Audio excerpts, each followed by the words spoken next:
precisando de oração. A oração, ela é somente para aqueles que dependem de Deus. Não é para qualquer pessoa, né? Se nós dependemos de Deus, a oração, ela é importante. Irmãos, para nós não perdermos tempo, eu queria compartilhar com os irmãos 1 Coríntios.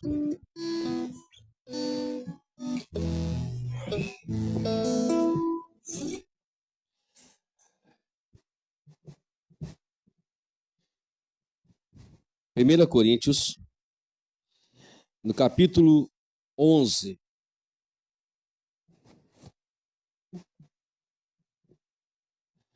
Capítulo 11, e vamos ler a partir do versículo 24. Perdão, a partir do versículo 23.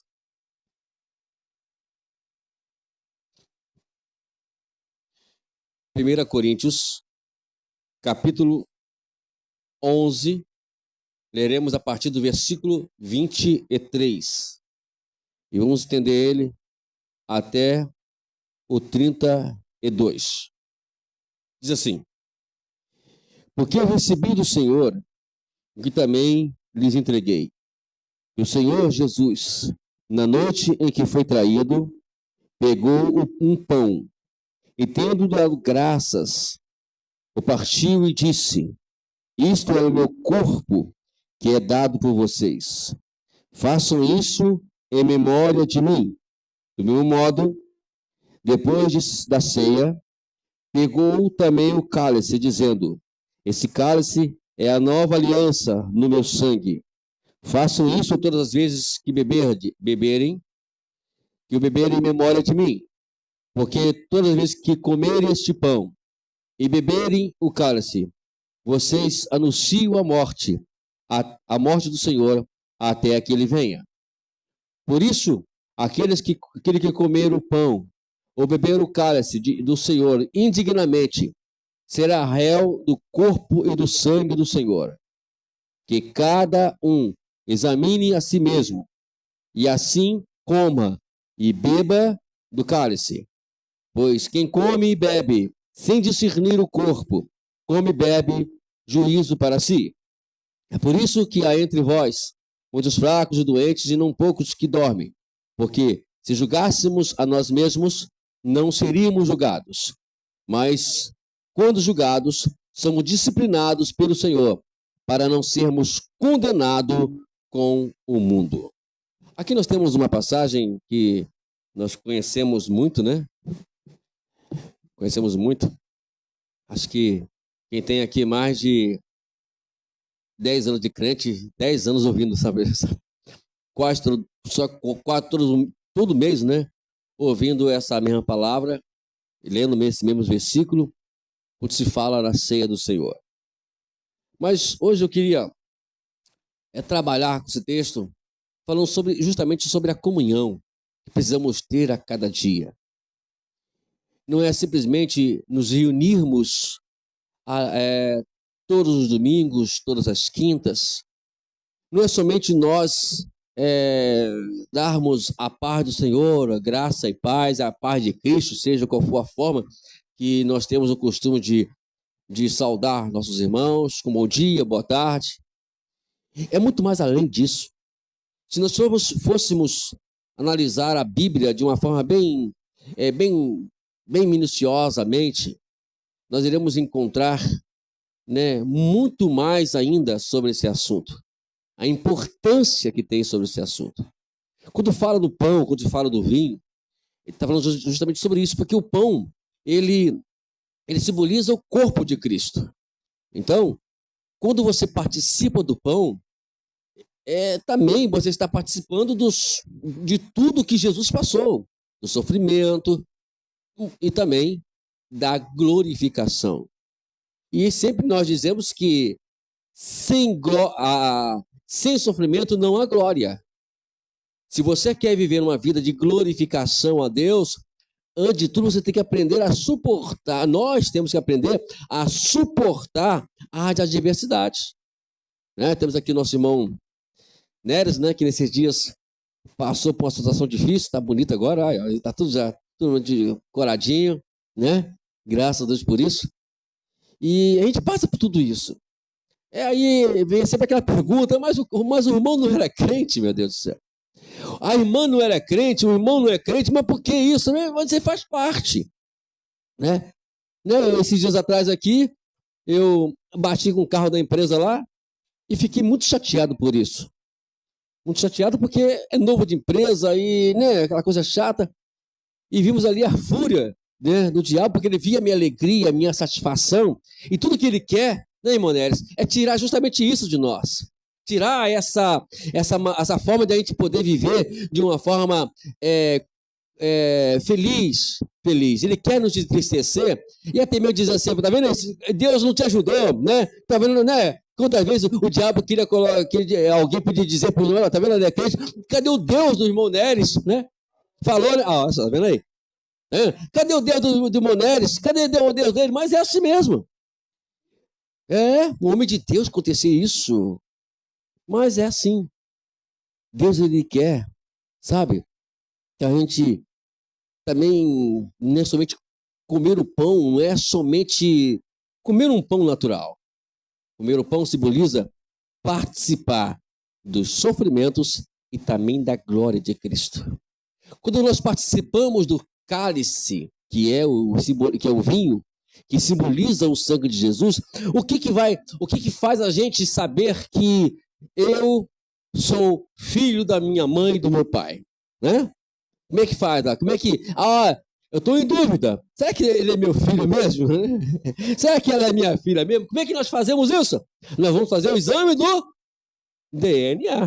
O que é o exame do DNA? É o sangue. Se vai haver a compatibilidade. Se vão casar ali aquelas plaquinhas, né? Eu não entendo muito esse negócio não, mas eu já vi nossas plaquinhas. Aí casou a plaquinha, epa, viu? É filho. Não tem o do ratinho lá, né? Tem que provar isso aí, é filho dele, né? E é assim também a gente juntos aqui.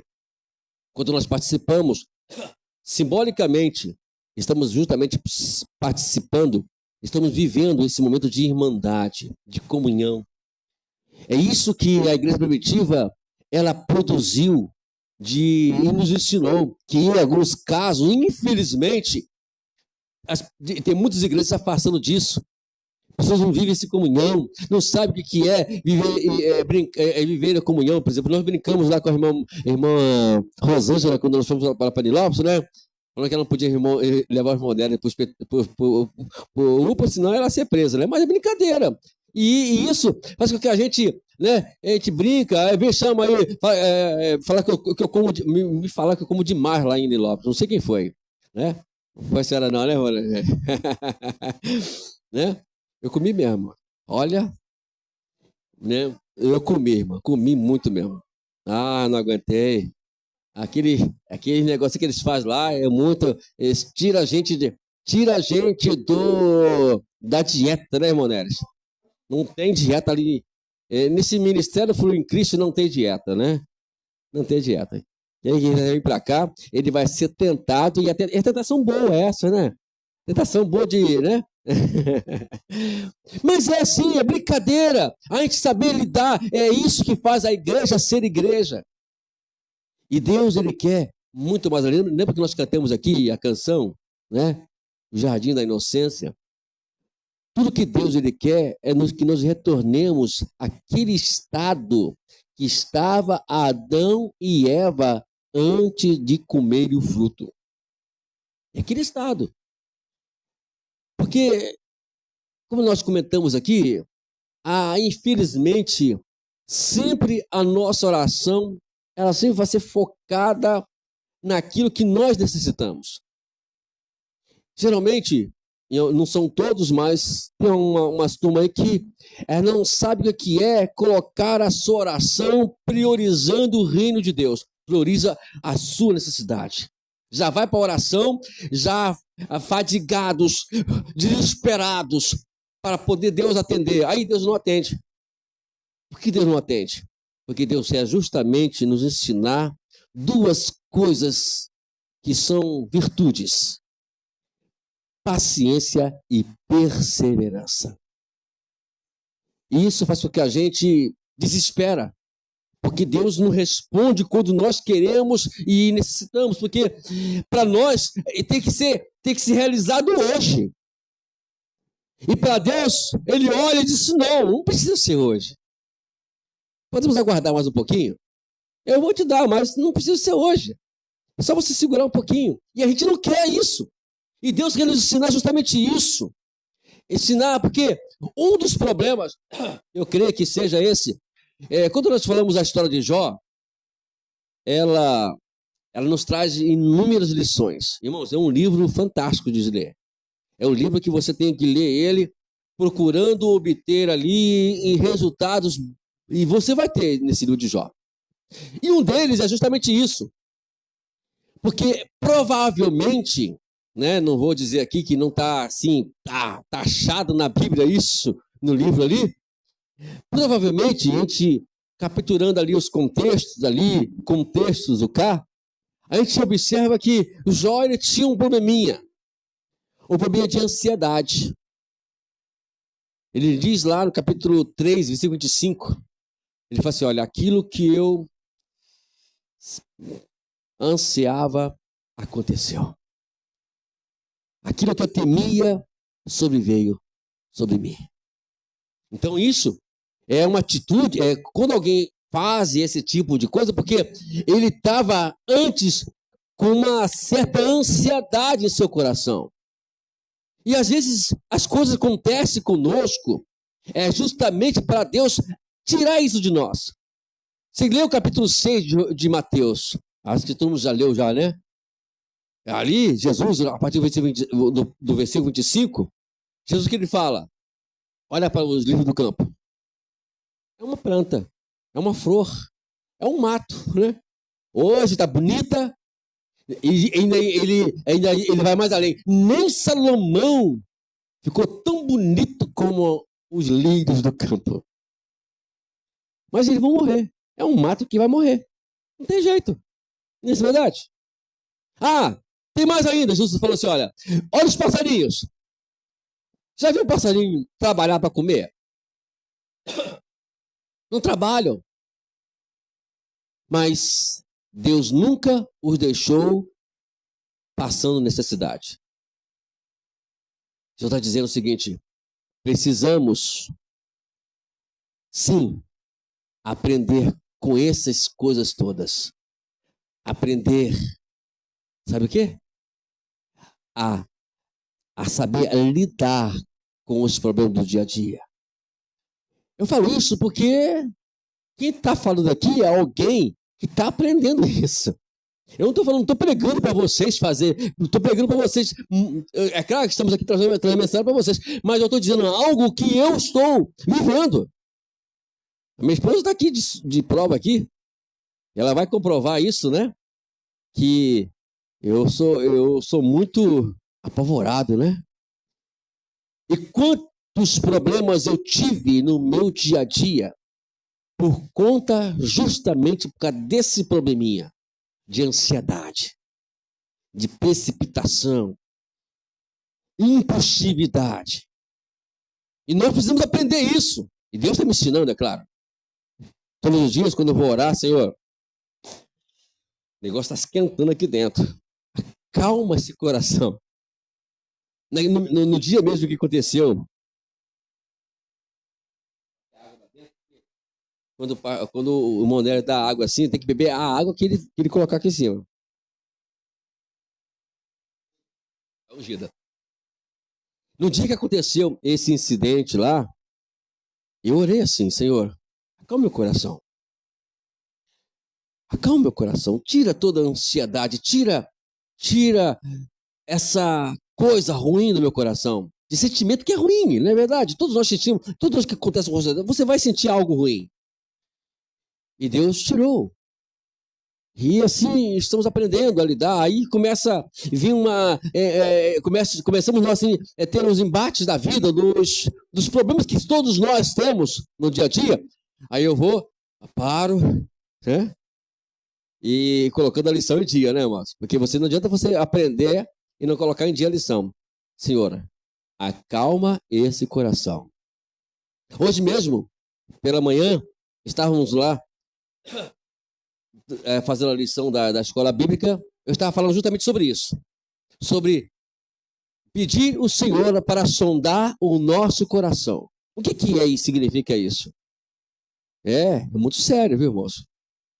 Quando nós pedimos ele para sondar o nosso coração, ele está fazendo um raio-x, uma ressonância e outros exames mais profundos para ver algo ruim. Porque o nosso problema não está no ato que cometemos. Não, esse não é o problema. Se o problema fosse de uma palavra errada que eu falei, de uma vida errada que eu estou vivendo, ou de algo pecaminoso que eu cometi, está de bom tamanho. É só largar e tudo bem, não é assim mesmo? Mas o problema não está aí. O problema está muito atrás disso, no histórico disso. Da onde veio isso? A raiz de onde veio isso?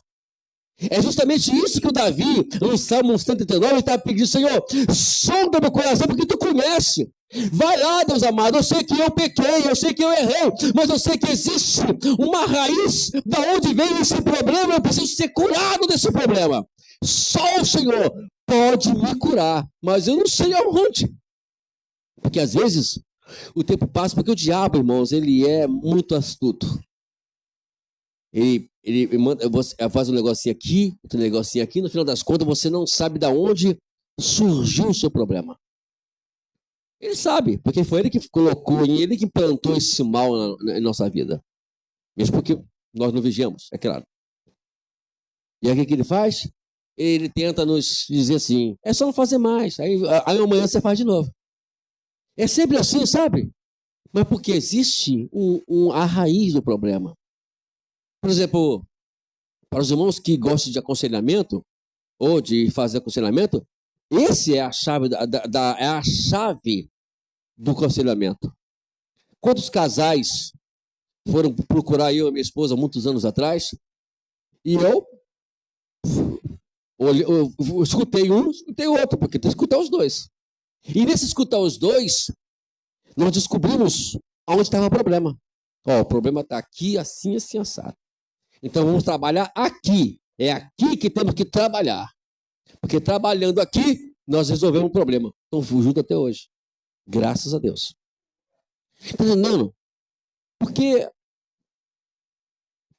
a vida nossa, ela é muito vulnerável. E nós precisamos justamente cuidar disso. Cuidar desse lado vulnerável nosso. Porque se nós não cuidarmos, é por isso que todo mês precisamos conversar aqui sobre isso. Sobre intimidade com Deus, sobre relacionamento com Deus.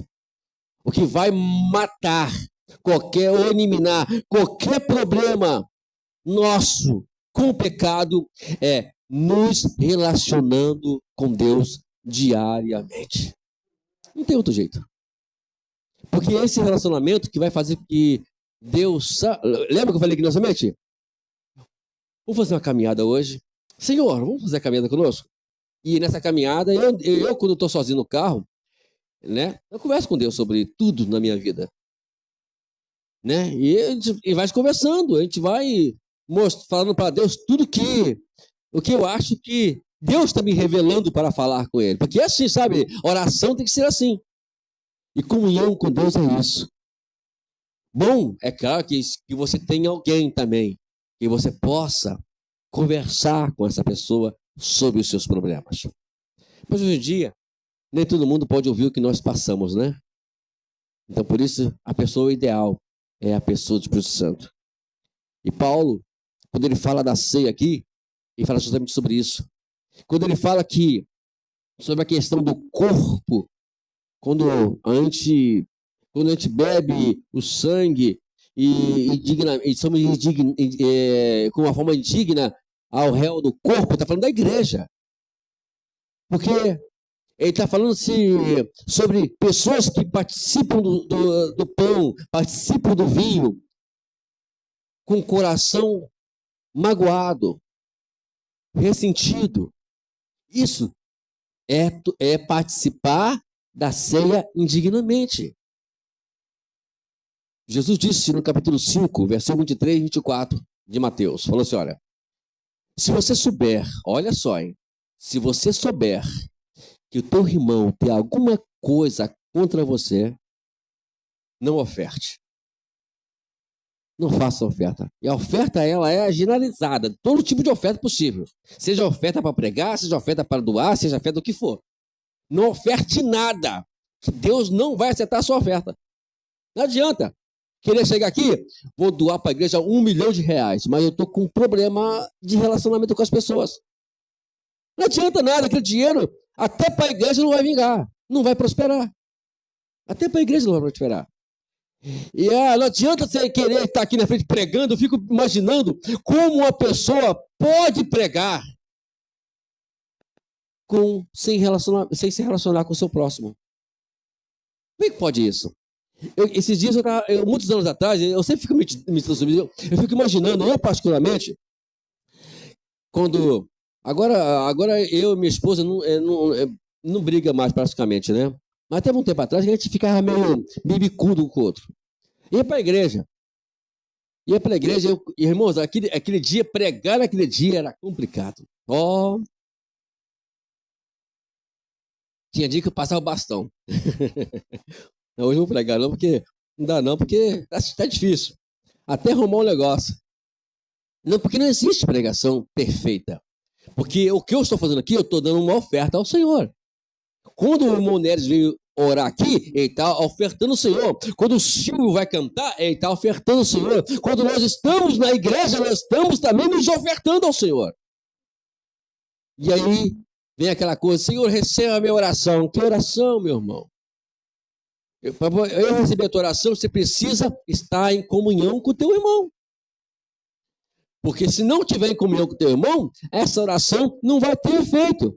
Aí vai levantar a mãozinha, vai levantar tudo, vai levantar a mão ao pé, vai chorar, vai espernear, vai dar glória, vai falar até em línguas. Mas não vai adiantar nada. É por isso que Paulo fala em Romanos, em 1 Coríntios 13, né? Pega adianta falar a língua dos homens, a língua disso, a língua daquilo, se não tiver amor. Não adianta nada. A ceia sempre foi chamada, entre todos, desde o início, como a festa do amor. Porque é aqui que nós somos provados. É aqui que a gente vai colocar a nossa vida à prova com Deus. Por isso, Paulo falou, que há entre vós muitos fracos, muitos doentes, inclusive alguns que até já passaram dessas para melhor. Ou não sei que foi para pior também, né? Só Deus sabe. Mas, por que acontece isso? Já vi casos, irmãos. Eu nunca presenciei isso, mas você que conversa com vários homens de Deus, já me contaram que pessoas, crentes caíram endemoniados dentro da igreja. Ao pegar o pão, ao pegar o pão, não precisava chegar até ouvir, não. Demoniados. Queridos, pode acontecer isso? Eu nunca vi. Eu confesso para os irmãos. Já me contaram. Né? Se é um homem de Deus que contou, a gente vai acreditar. Ele não vai mentir uma coisa dessa. Mas, isso pode acontecer? Pode muito bem acontecer. Ninguém descarta isso. Mas, por quê? Precisamos estar em comunhão com Deus. Outra coisa que a ceia também nos orienta. É como diz aqui no versículo 26. Olha, porque todas as vezes que comerem este pão e beberem o cálice, estamos anunciando duas coisas. Primeiramente, a morte de Jesus e a volta de Jesus. Toma cuidado quando nós vamos participar da ceia e nós não amamos a volta de Jesus. Às vezes brincamos, mas é uma realidade. Melhor estarmos hoje com o Senhor. Paulo falou isso para os filipenses, na memória. Melhor estar com o Senhor, mas como eu amo vocês muito, é bom estar com vocês também, né? Aqui. Mas, se for preciso, ele me levar para a tua glória, não tem problema. E que levem. E vou muito feliz por isso. Por quê? Porque é uma satisfação em poder estar é como se fosse a noiva querendo ver o noivo. Já viu, irmãos? Moneres, Silvio, né, o nosso irmão Marcos, já viu falar que alguém espera um noivo? Alguém já, no caso, aqui tem uma cerimônia, diz a irmã Rosângela que quando fazer 25 anos, ela quer fazer a festa dela, né? Em nome de Jesus, que eu vou orar para que eu esteja vivo até lá, irmão. Senão eu vou ter que descer do céu, né? Irmão, deixa eu falar, isso nem existe, né? Aí aqui está a cerimônia, certo? Aí entra, vamos aqui em tese colocar o casal ali, né? Aí vem os Moneres. Tudo assim, ó. Aí os Moneres entrando, fica igual um dor de pausa aqui na frente, ninguém olha para ele, não tá nem aí para ele. Não é assim mesmo, irmãos? Porque ninguém quer saber do ver o noivo. A atração do casamento é quem? A noiva.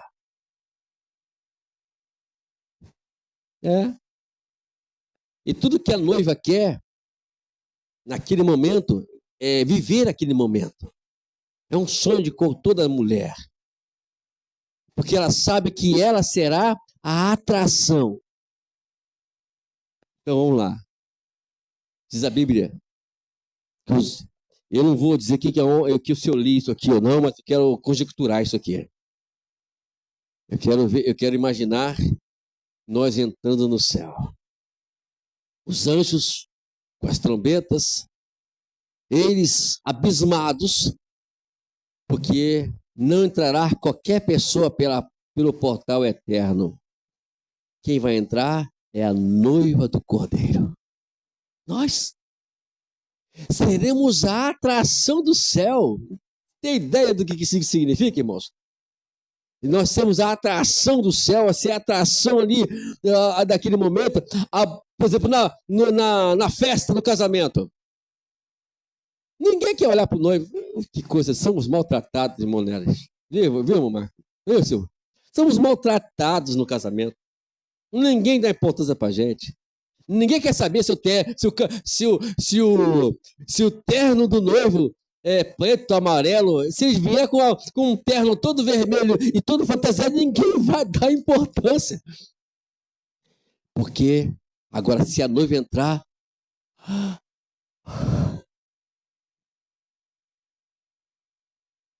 né? Porque a atração sempre será a noiva. Por isso, procuramos sempre o quê? Primeiramente, anunciar a morte do Senhor. O que significa anunciar a morte do Senhor? Dizer para todos, ele morreu por todos vocês. E a volta dele, vocês, por ele que não morreu, quer que vocês venham participar também da sua volta. E vir estar junto naquele dia, onde estaremos para sempre com o nosso Senhor. Para finalizar, outra coisa que também aqui nós aprendemos com esse texto é a questão de nós fazermos o nosso autoexame. Ninguém aqui, não existe na igreja, antigamente existia isso, né?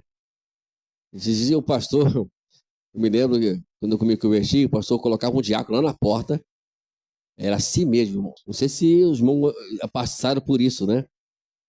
E o membro tem que entrar e apresentar a carteirinha, ver se a carteirinha estava assinada em dia com a igreja. Gente, é um absurdo, né? Mas era assim. E, gente, a igreja era vivada, irmãos. Hoje em dia facilitou, dentro cada um. Acho que eu vou fazer isso aí. Eu vou começar a pensar um pouquinho sobre esse caso aqui. Brincadeira, mas. E era assim. E o crente que não participava da ceia, tem ceia, era exclusão imediata. Não tinha conversa com o pastor, não. Não tinha conversa, não. Ele tinha que chegar à noite, ainda bater o cartão à noite, para tomar ceia lá atrás da secretaria, para poder saber que o pastor sabia que ele veio. Veio aqui à noite, você tomou pão, tomou vinho, comeu pão. Tá aqui, eu dei a ceia para ele à noite. Bom, a ceia naquele tempo era assim, mas a ceia verdadeira, ela é o nosso autoexame. Nenhum pastor precisa colocar um leão de chácara para poder vigiar ninguém. Nós que temos que fazer o nosso autoexame. Olhar para nós mesmos. Sabe por que o mundo julga a igreja? Sabe por que o mundo julga a gente? Porque nós não deixamos o Senhor disciplinar a gente. O que é que ele fala aqui? Observa só. Cada um, versículo 28, cada um examine a si mesmo. E assim, como pão e bebo cálice, pois quem come bebe come e bebe sem discernir o corpo, come e bebe para juízo para si. Ele vai automaticamente entrar para um juízo, para uma disciplina. Ele vai ser julgado. Aí ele continua no versículo 30. Por isso que há entre vós muito fraco e doente e os que dormem. Por quê? No versículo 31. Porque se julgássemos a nós mesmos, não seríamos julgados.